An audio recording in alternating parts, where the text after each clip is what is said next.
Shalom. Mari bersama kita membuka Alkitab kita di dalam kitab Mazmur 121. Mazmur 121. Mazmur 121. Tuhan penjaga Israel. Nyanyian Syarah. Aku melayangkan mataku ke gunung-gunung. Dari manakah akan datang pertolonganku? Pertolonganku ialah dari Tuhan yang menjadikan langit dan bumi. Ia takkan membiarkan kakimu goyah. Penjagamu tidak akan terlelap.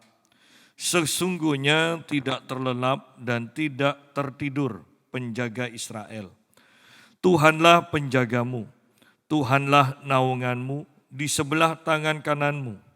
Matahari tidak menyakiti engkau pada waktu siang, atau bulan pada waktu malam.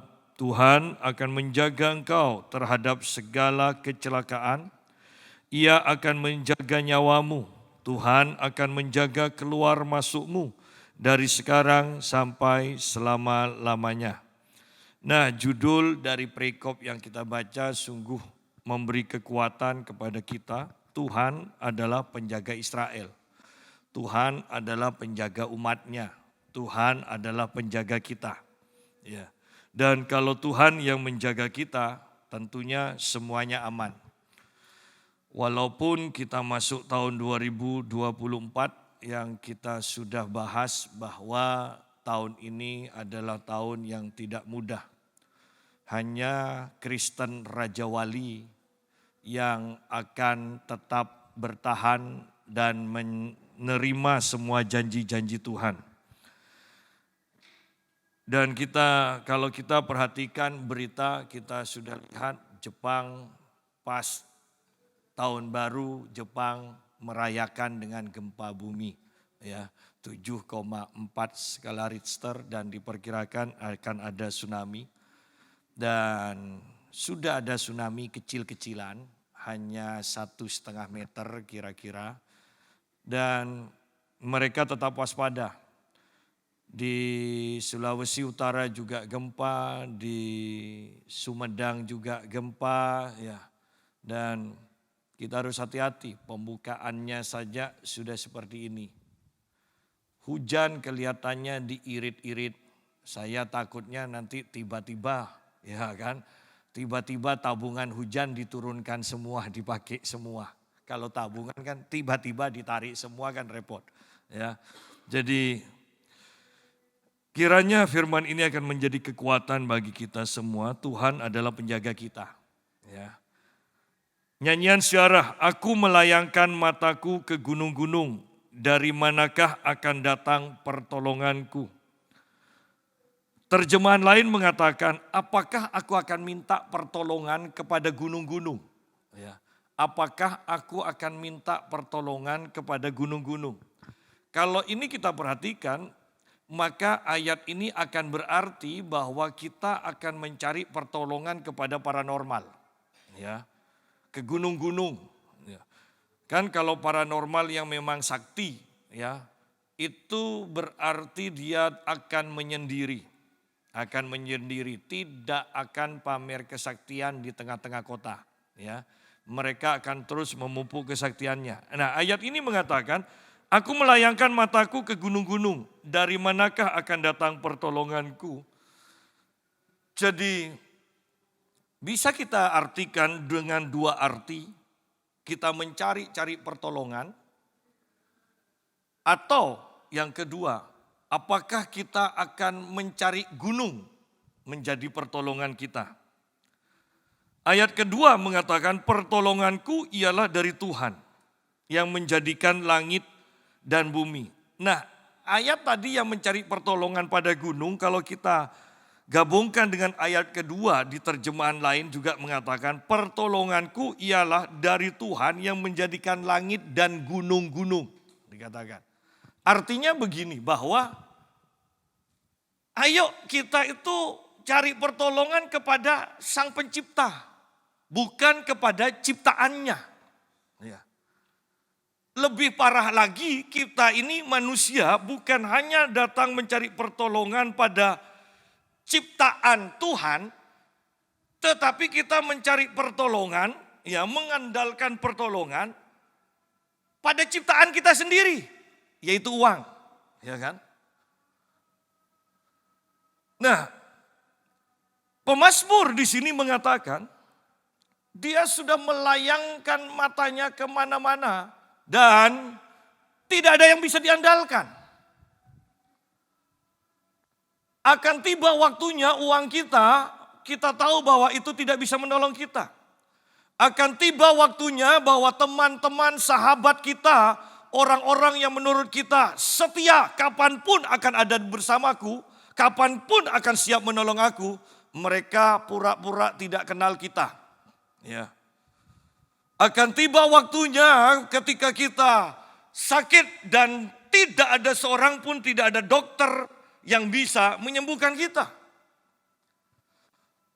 Pemazmur menyadari hal ini. Dia katakan, aku melayangkan mataku, aku mencari berkeliling. Siapa sih yang bisa menolong aku? Siapa yang aku mau berseru untuk minta pertolongan? Dan pada akhirnya pemazmur menyadari tidak ada yang bisa menolong dia. Dan bahkan mungkin saya mau katakan begini, tidak ada yang mau menolong dia. Ada kan orang yang bisa menolong kita tapi tidak mau. Ya. Jadi tidak ada yang bisa menolong dia, tidak ada yang mau menolong dia. Oleh karena itu, kita patut menyadari bahwa hanya Tuhan yang bisa kita andalkan kapanpun juga. Kapanpun juga. Hanya Tuhan. Tetapi saya mau tekankan begini. Hati kita licik. Kita selalu mengatakan dan beranggapan bahwa kita mengandalkan Tuhan. Sungguh-sungguh kayak kita mengandalkan Tuhan. Dan kekristenan salah dari awal. Nanti pertemuan berikutnya kita akan bahas ini. Yesus di dalam Injil Lukas mengatakan begini. Bahwa hanya orang yang sangkal diri pikul salib dan mengikut dia baru bisa menjadi murid. Dari awal Yesus sudah mengatakan tujuan Yesus adalah bukan mencari pengikut tetapi mencari murid. Ya, mencari murid. Jadikan semua bangsa muridku, ya kan? Jadi keinginan Yesus adalah menjadikan bangsa-bangsa itu muridnya. Nah, untuk menjadi murid tidak bisa kita itu diawali dengan awal yang salah. Yaitu kita memiliki sesuatu, mempertahankan sesuatu itu, dan bahkan mungkin menambah sesuatu itu. Dalam pengiringan dengan Tuhan, tidak bisa. Yesus katakan siapa yang tidak membenci orang tuanya, membenci istri atau suaminya, membenci anak-anaknya, membenci saudara-saudaranya. Artinya bukan membenci kita memusuhi, bukan. Artinya bahwa membuat Yesus itu menjadi yang utama. Ya. Masih gampang kan pengertiannya kalau seperti ini, hati kita tetap licik. Kita tetap akan mengatakan, iya Yesus sungguh-sungguh yang utama. Tapi kenyataannya enggak. Nah, arti sebenarnya sangkal diri itu sebenarnya mengosongkan diri. Sama seperti Yesus mengosongkan dirinya. Sehingga ketika kita mengosongkan diri, berarti kita sudah tidak punya apa-apa. Tidak ada sedikit pun yang bisa kita andalkan, kita pakai untuk menolong kita. Baru setelah itu ikut Yesus. Nah, dari awal kekristenan salah. Kita memiliki sesuatu tidak pernah diajar dan diperintahkan untuk ditanggalkan. Tetapi kita justru menerima pengajaran, sekarang kau memiliki hanya 50% ini, nanti engkau ikut Yesus akan menjadi 70%, bahkan sampai 99%. Sehingga dari sikap dan pengajaran seperti ini, kita memiliki orang-orang Kristen yang sangat lemah. Ya. Kita tidak rela mengosongkan diri kita. Pak, apakah semua rumah mobil saya harus dijual dan dipersembahkan kepada gereja? Bukan seperti itu. Prinsipnya sama seperti yang diajarkan Paulus. Bahwa kita memiliki tetapi seakan-akan tidak memiliki. Itu loh. Sangkal diri itu seperti itu. Kita memiliki tapi seakan-akan tidak memiliki. Sehingga seandainya ujiannya ya, semuanya itu tiba-tiba lenyap, kita tidak akan bingung. Orang memang kita sudah terbiasa kok memiliki tapi seakan-akan tidak memiliki. Ya. Nah, orang yang seperti ini dari awal akan mudah untuk meminta pertolongan, akan mudah untuk mengandalkan Tuhan saja. Tetapi kalau kita memiliki banyak hal, kita tidak akan bisa menjadikan Tuhan itu satu-satunya penolong kita. Padahal semakin ke depan kita akan tahu bahwa semuanya pada akhirnya yang ada di muka bumi ini tidak bisa kita andalkan. Ya. Banyak dari kita terlalu mengejar apa yang ada di muka bumi. Padahal kalau Anda perhatikan, pada akhirnya semua yang ada di muka bumi itu kan nyusut dan pada akhirnya akan lenyap kan. Yang paling gampang, tidak akan ada satupun yang bisa kita bawa ke surga atau ke neraka. Kemudian, kalau kita perhatikan, uang aja nilainya semakin hari semakin menurun kok. Kan artinya memang bumi ini sedang menuju kesudahannya. Waktu saja kelihatannya kok semakin cepat. Padahal kan sama. Artinya kan semakin menyusut. Semuanya semakin menyusut.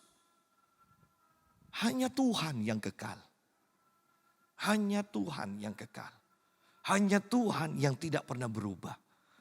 Lalu secara logika, kenapa kita begitu sukar untuk memilih yang kekal ini loh? Ya. Tahun 2024, hanya orang-orang yang menanti-nantikan Tuhan menjadi satu dengan Tuhan yang akan tetap kuat. Menjadi satu dengan Tuhan. Ya. Ingat Paulus mengatakan di dalam Korintus, ini adalah perintahku. Tetapi kadangkala dia mengatakan, oh bukan, ini adalah Tuhan yang berkata. Kadang dia mengatakan, ini adalah Tuhan. Dan dia ralat kembali, oh bukan, ini adalah aku. Ya. Artinya bahwa roh Tuhan dan roh Paulus itu seakan-akan menjadi satu loh. Bagaimana kalau kita telusuri tentang Paulus ini yang rohnya menjadi satu dengan Tuhan? Bukankah Paulus meninggalkan segala-galanya? Tanpa meninggalkan segala-galanya, saya mau katakan begini. Hanya masalah waktu, keinginan kita dari Tuhan beralih kepada sesuatu yang kita miliki yang tidak kita pernah lepaskan itu. Walaupun kita anggap, enggak kok, saya lebih mengutamakan Tuhan. Ingat, hati itu licik. Hanya masalah waktu kita akan beralih kepada apa yang masih melekat kepada kita. Ya. Oleh karena itu saya mau kembali menekankan bahwa kekristenan itu tidak mudah. Walaupun orang katakan, ya semua anugerah Tuhan kita tidak bisa ikut apa-apa. Itu pengajaran yang bohong. Saya begitu kaget juga ketika tadi melihat YouTube. itu hamba Tuhan yang sangat luar biasa saja bisa mengatakan begini, mari kita diam sejenak, tarik nafas pelan-pelan, kita hirup hadirat Tuhan. Kemudian tenang, lepaskan nafas Anda, kita sedang melepaskan berkat. Loh, ini kan ajaran penyatuan dengan alam semesta. Dan kalau saya sebutkan nama dari hamba Tuhan ini, Anda akan kaget. Seharusnya tidak mungkinlah hamba Tuhan itu bisa menjadi seperti ini prinsipnya. Tetapi toh bisa. Artinya bahwa sungguh-sungguh loh kita itu harus melekat pada Tuhan. Melekat pada Tuhan. Pertolonganku ialah dari Tuhan yang menjadikan langit dan bumi. Jangan pertolongan kita, jangan dari langit, cari di langit atau cari di bumi. Biarlah kita seperti pemazmur, pertolonganku ialah dari Tuhan, bukan dari ciptaannya. Ya. Ia takkan membiarkan kakimu goyah. Terjemahan lain mengatakan, ia takkan membiarkan kakimu terantuk, tergelincir, dan jatuh. Ya. Ia tidak akan membiarkan itu.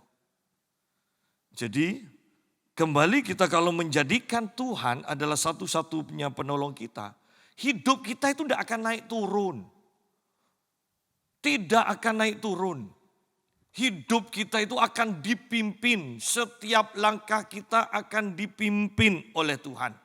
Dan kalau Tuhan yang pimpin, ingat dikatakan di ayat yang lain, tangan Tuhan itu bukan hanya Tuhan berjalan di depan, tetapi tangan Tuhan memegang tangan kita.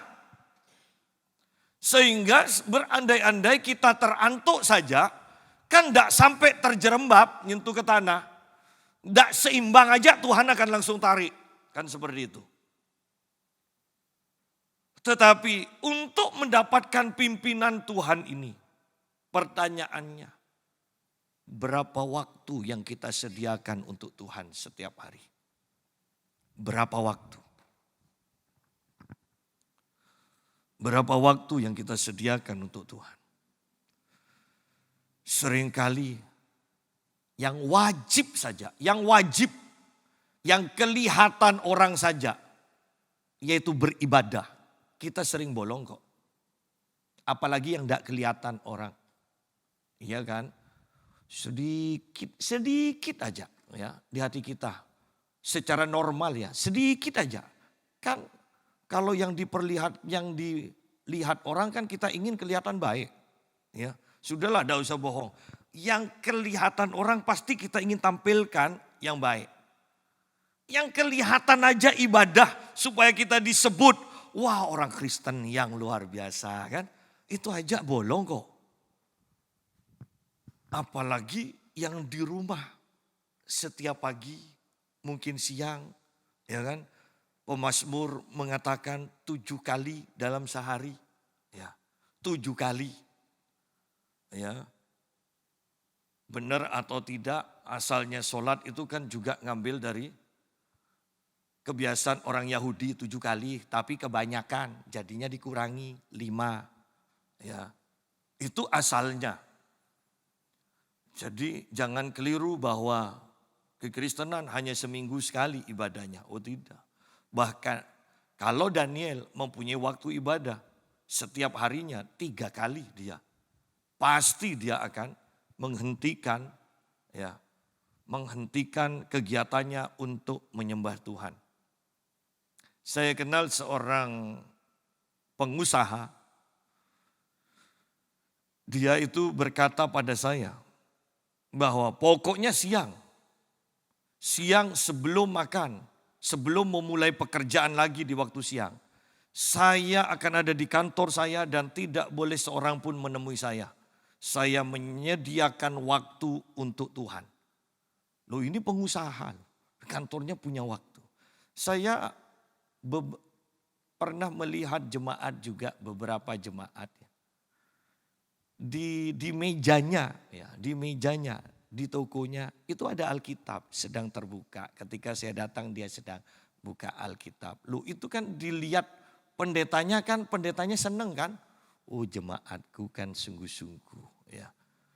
Loh ini penting sekali loh. Kehidupan yang seperti ini yang tidak dilihat orang, yang tidak kita wajibkan tetapi kita melakukannya. Ini yang akan dilihat oleh Tuhan sungguh-sungguh ya. Nah, ia takkan membiarkan kakimu goyah, terantuk, tergelincir, jatuh.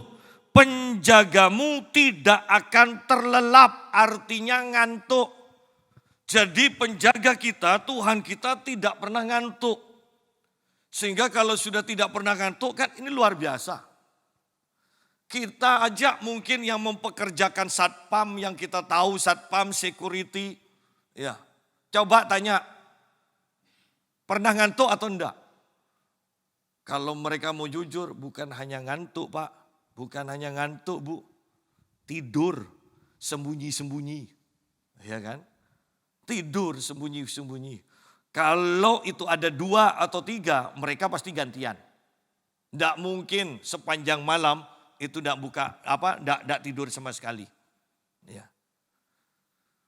Loh, ngantuk aja dikatakan Tuhan itu enggak, apalagi tertidur. Tetapi saya mau tekankan begini, tanpa kita meluangkan waktu yang banyak dengan Tuhan, maka kita dipaksa bagaimanapun juga, kita diajar firman ini tetap akan kita tolak dari logika kita.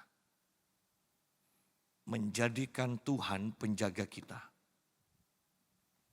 Orang pendeta-pendeta terkenal aja sekarang punya tukang pukul kok. Iya, ini mau khotbah atau mau tinju? Ya. Mereka kan jarang juga ini dikhotbahkan kan. Karena mereka tidak percaya ini. Loh iya. Atau mereka akan jadi munafik. Mereka menyampaikan, mengajarkan firman ini tapi bodyguard. Anda tidak percaya. Kalau banyak pendeta yang terkenal itu bawa bodyguard. Sudahlah sekali-sekali Anda datang ke KKR ya. Datangnya jangan telat. Sehingga Anda akan tahu ketika hamba Tuhan itu turun dari mobil. Anda akan tahu bahwa ada bodyguard-bodyguardnya. Ya. Artinya bahwa mereka nggak bisa percaya loh bahwa Tuhan sungguh-sungguh penjaga yang melebihi penjaga alami ini loh. Ya. Seberapa hebat sih penjaga yang kita bisa sewa? Seberapa hebat? Memangnya pencuri aja lah. Atau pembunuh yang akan bunuh kita. Memangnya dia kemudian hari ini kita sewa kemudian mereka langsung bunuh atau nyuri. Kan enggak kan? Mereka masih belajar. Mereka belajar. Oh ini pergantian. Ya pergantian satpam, pergantian penjaga. Oh ini kebiasaannya ini. Waktu ini dia sendirian. Kan seperti itu. Pasti. Artinya bahwa tidak bisa yang orang menjamin keselamatan kita 100%. Hanya Tuhan yang bisa bersama kita sepanjang waktu dan dia tidak pernah ngantuk, dia tidak pernah tertidur, dia tidak pernah mengatakan aku masih capek sekarang. Enggak. Tetapi saya tekankan kembali. Untuk bisa mempercayai Tuhan sedemikian rupa, kita harus bergaul dengan Tuhan dengan begitu panjang waktu yang kita gunakan setiap waktunya. Baru kita bisa percaya dengan sepenuh hati. Tanpa kita bergaul dengan satu pribadi dan menggunakan banyak waktu untuk bergaul dengan pribadi tersebut, kita tidak akan bisa mempercayai. Bahwa kepercayaan kita pada satu pribadi, apakah itu orang, apakah itu Tuhan, itu tergantung seberapa banyak waktu yang kita sudah gunakan untuk bergaul. Karena di dalam mempergunakan waktu untuk bergaul, kita menilai, ya kan? Kita menimbang-nimbang. Dan setelah hati kita percaya 100%, baru kita bisa mengandalkannya. Tidak mungkin orang yang tidak punya waktu atau hanya menyediakan sedikit waktu dengan Tuhan bisa menjadikan Tuhan penjaga satu-satunya dalam hidupnya. Ya. Mau 100 bodyguard pun kalau sudah kena tsunami apanya? Ya kan? Mau 1000 bodyguard pun kalau bumi tiba-tiba terbelah, mau ngomong apa? Ya. Penjagamu tidak akan terlelap. Sesungguhnya tidak terlelap. Dan di sini ditekankan dan tidak tertidur. Perhatikan kata sesungguhnya. Amin saja itu sudah dahsyat. Kalau amin, amin. Wow, itu bagaimana? Ya itu yang disebut amin, amin. 2 kali ganda itu sesungguhnya. Itu ditulis sesungguhnya. Amin, amin. Tidak terlelap dan tidak tertidur penjaga Israel. Ya. Kecuali nanti pada zaman antikris berkuasa penuh. Pada akhirnya Israel akan mengalami kekalahan karena memang dibiarkan ya oleh Tuhan. Pada akhirnya. Tapi untuk sekarang sudahlah. Mau berapa negara pun nyerang Israel, tidak akan lenyap Israel. Karena di sini sudah jelas dikatakan penjaga Israel itu adalah Tuhan. Israel tidak akan lenyap. Bahkan kita berpikir aja lah, walaupun ini tidak mungkin. Tetapi bayangkan aja Cina. Seandainya Cina, Rusia, Amerika bergabung pun untuk nyerang Israel. Israel tidak akan kalah, Israel tidak akan lenyap. Karena ada perjanjian di sini. Penjaga Israel adalah Tuhan. Mau lebih jelas, Tuhan di atas segala Tuhan. Itu penjaga Israel. Secara jasmani, ayat ini berkata tentang Israel. Tetapi secara rohani bahwa Tuhan itu juga penjaga kita.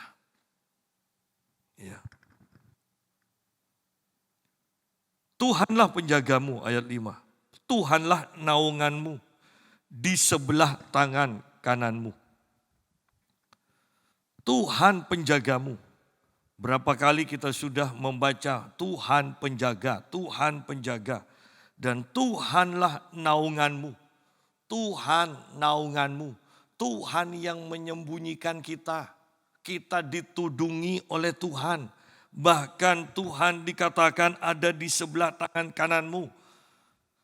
Tangan kanan ini berbicara tentang kemenangan, tentang keberhasilan, tentang keperkasaan, tentang kuasa. Ya. Jadi Tuhan dikatakan Tuhan naunganmu. Di sebelah tangan kananmu, Tuhan siap memberikan kemenangan kepada kita. Tuhan menjaga kita, Tuhan menaungi kita, menudungi kita.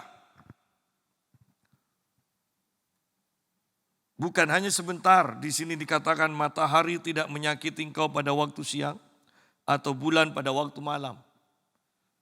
24 jam penuh, sehari semalam, terus seperti itu. Tuhan menjaga kita. Ya. Saya kalau ingat perjalanan saya berkali-kali, berapa kali sudah mau kecelakaan. Ada yang remblong setelah pelepasan, melayani pelepasan. Saya ingat di Semarang. Itu bahkan dari mimbar saya meneriakkan nama Tuhan Yesus, mengusir roh jahat. Dan dalam serempak juga beberapa orang manifest.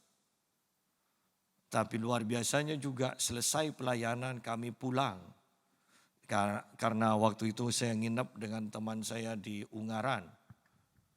Dalam perjalanan Pak Eko berkata begini, dia yang nyupir. Pak, remnya kok blong ini, dia bilang. Remnya blong. Terus bagaimana?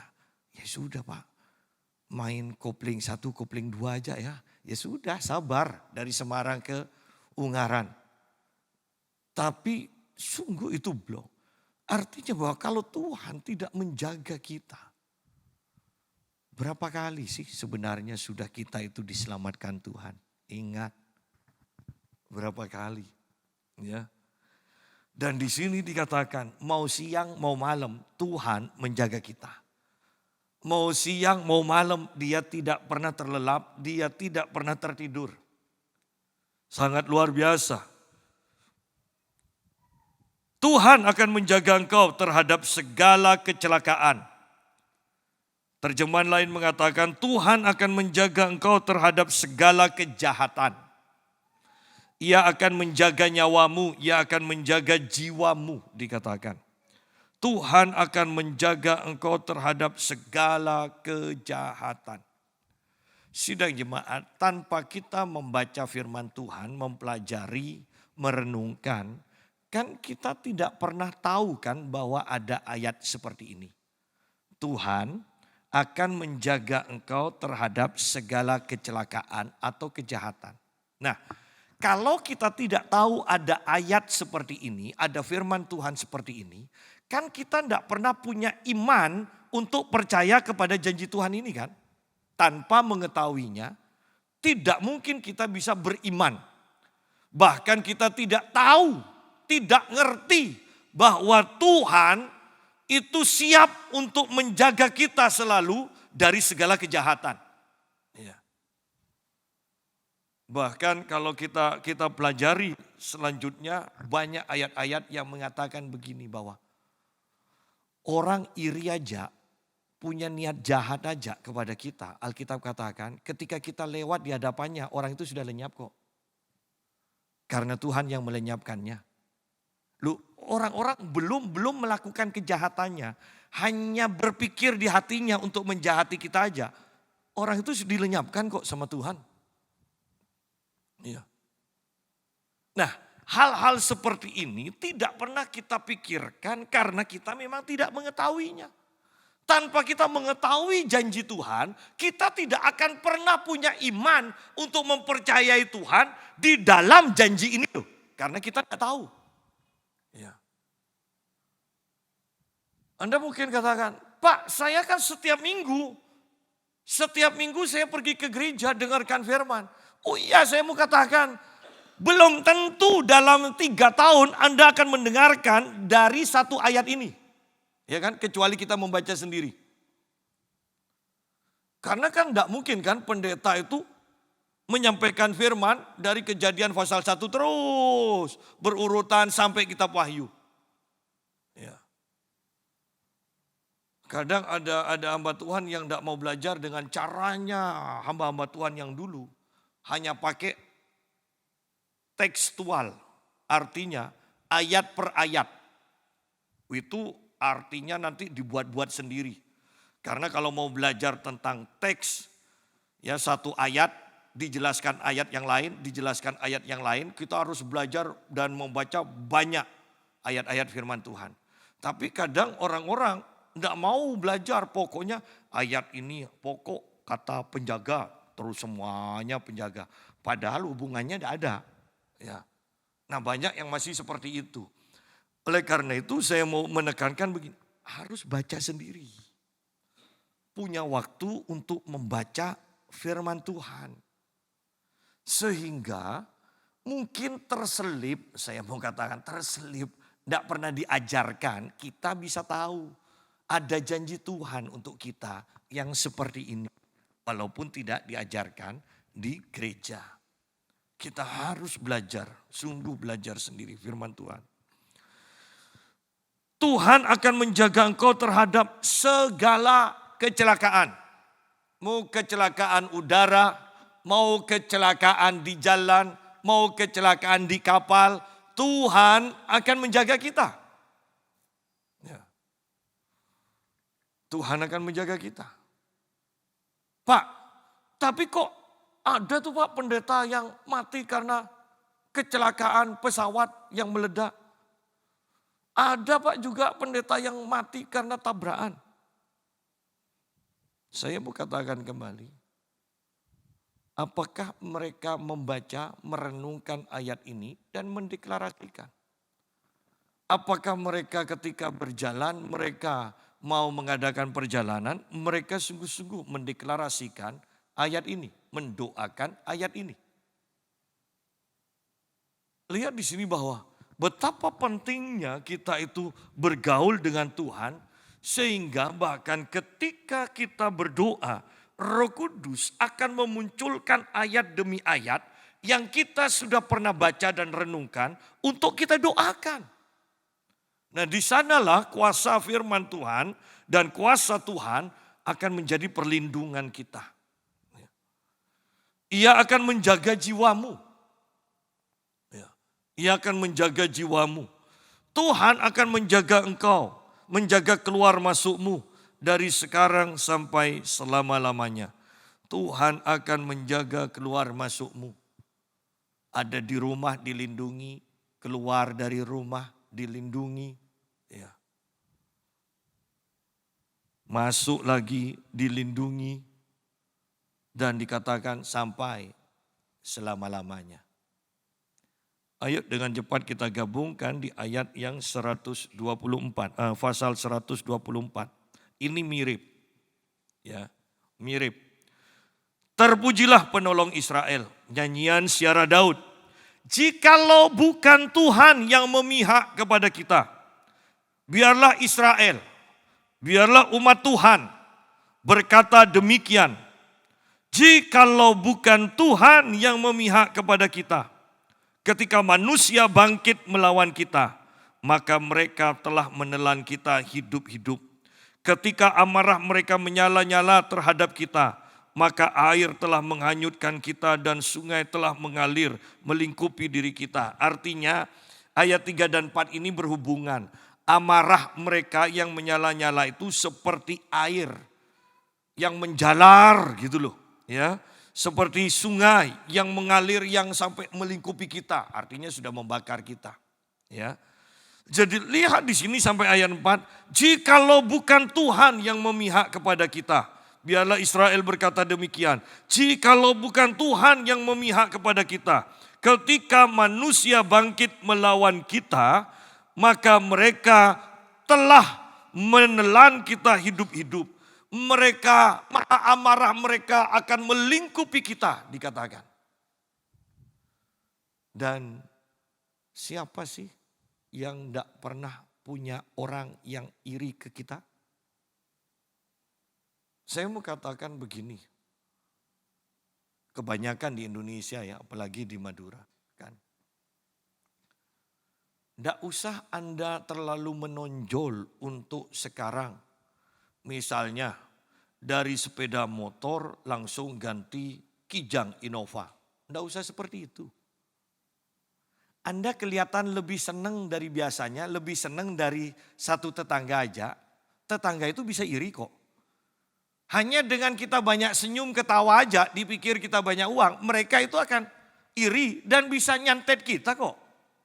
Ya. Apalagi sudah mencolok dari ngontrak rumah, punya rumah. Dari sepeda motor ke Innova. Oh, itu banyak santet pasti yang nyerang kita. Dan dari tetangga-tetangga, bukan orang yang jauh kalau soal seperti itu. Ya. Artinya ayat ini, bukankah ayat ini juga untuk kita?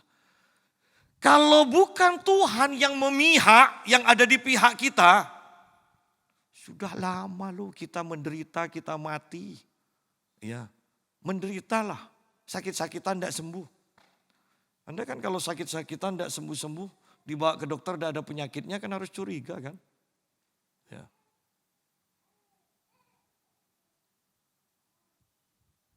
Kalau bukan Tuhan yang memihak kita. Sudah tahu seperti ini, tidak mau sungguh-sungguh sama Tuhan, tidak mau cinta Tuhan, tidak mau berkorban untuk Tuhan. Ya. Tuhan kita luar biasa loh. Tuhan kita luar biasa. Saya katakan kepada jemaat, saya umumkan bahwa uang untuk videotron semua yang kita lakukan kira-kira kurang 9 juta. Puji Tuhan, waktu Natal ada jemaat yang katakan, dia beri amplop pada saya dan dia katakan, ini Pak Yusa, loh ini untuk apa? Katanya videotron kurang, ini buat tambahan. Dan kemudian 2 jemaat juga katanya sih sumbangan untuk nutupi. Jadi seperti yang kita sepakati, puji Tuhan, Januari dimasuki tanpa hutang. Ya kan? Itu pun masih ada yang ngasih lagi. Loh sudah lunas, padahal saya sudah bawa dan dikasihkan. Ya, saya katakan sudah lunas.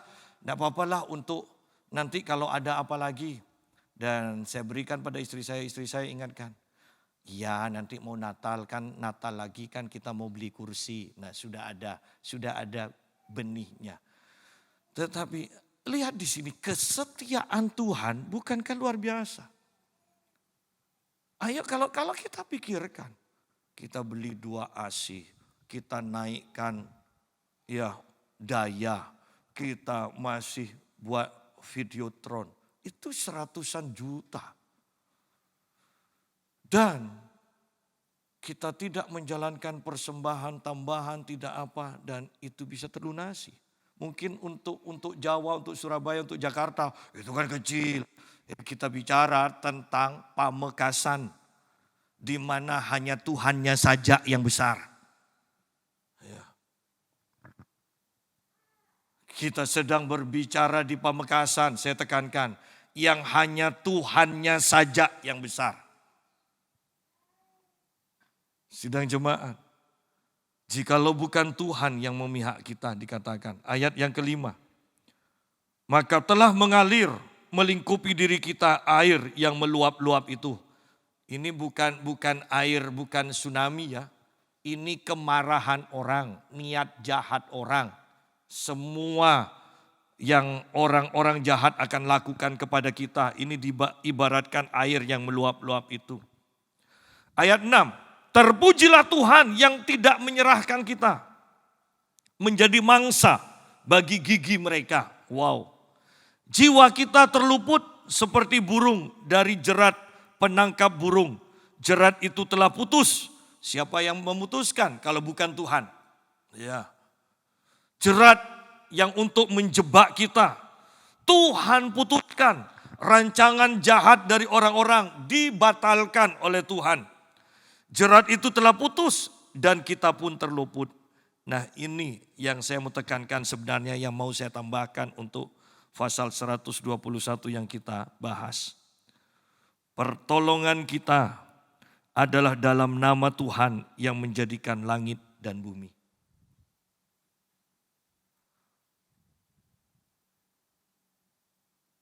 Pasal 121 ayat 2 mengatakan, pertolonganku ialah dari Tuhan yang menjadikan langit dan bumi. 124 ayat yang ke-8, pertolongan kita adalah dalam nama Tuhan yang menjadikan langit dan bumi. Bahwa kalau kita berbicara tentang Tuhan satu pribadi, ingat dalam kebiasaan orang Yahudi bahwa nama itu juga adalah identik dengan pribadi tersebut. Nama itu menggambarkan pribadi tersebut. Tetapi lebih daripada itu, kita sebagai orang Kristen, lihat di sini, pertolongan kita adalah dalam nama Tuhan. Tuhan kita, nama Tuhan kita adalah Yesus. Yang di dalam kitab Filipi dikatakan bahwa di dalam nama ini semuanya akan bertekuk lutut. Setiap lutut bertelut, setiap lidah akan mengaku bahwa Yesus, nama Yesus ini adalah Tuhan. Ya. Sehingga kalau kita perhatikan, nama Yesus selalu ketika perdebatan, ketika ada agama-agama selain Kristen, itu mendebat, selalu yang didebat tentang Yesus. Karena ini awal-awal dari yang disebut antikris. Ya. Jadi semua yang mendebat Yesus itu adalah antikris. Iya kan? Sudah jelas. Jadi tidak usah bingung dengan antikris yang nanti akan berkuasa penuh. Pada waktu antikris berkuasa penuh kita gereja sudah diangkat. Saya mau tekankan gereja sudah diangkat. Ini masih zaman gereja. Setelah gereja diangkat, zamannya Israel sebagai umat Tuhan itu dibuka lagi. Hanya sekitar 3,5 tahun saja. Ya, itu pelajaran tentang akhir zaman. Gereja sudah diangkat. Ingat tentang 5 gadis bodoh, 5 gadis bijaksana? Ya. Bahwa dikatakan bahwa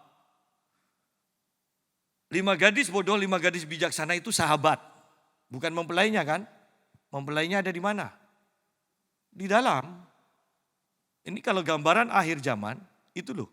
Mempelai gereja sudah ada di dalam. Sahabat orang Israel, ya, itu masih di luar. Ingat Yohanes menyebut dirinya apa?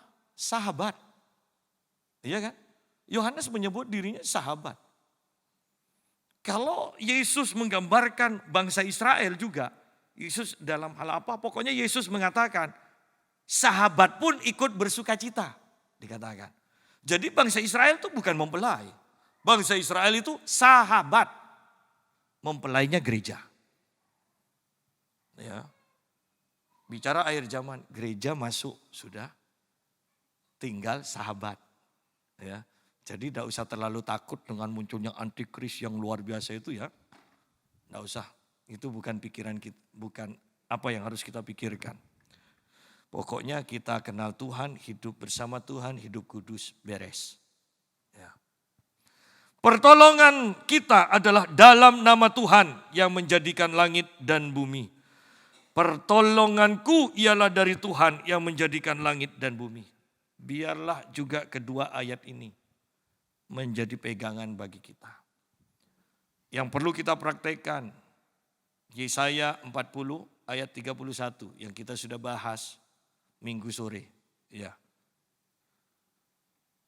Yesaya 40 ayat 31. Tetapi dua ayat ini juga, pasal 121 ayat 2, pertolonganku ialah dari Tuhan yang menjadikan langit dan bumi. Kemudian Mazmur 124 ayat yang ke-8, pertolongan kita adalah dalam nama Tuhan yang menjadikan langit dan bumi.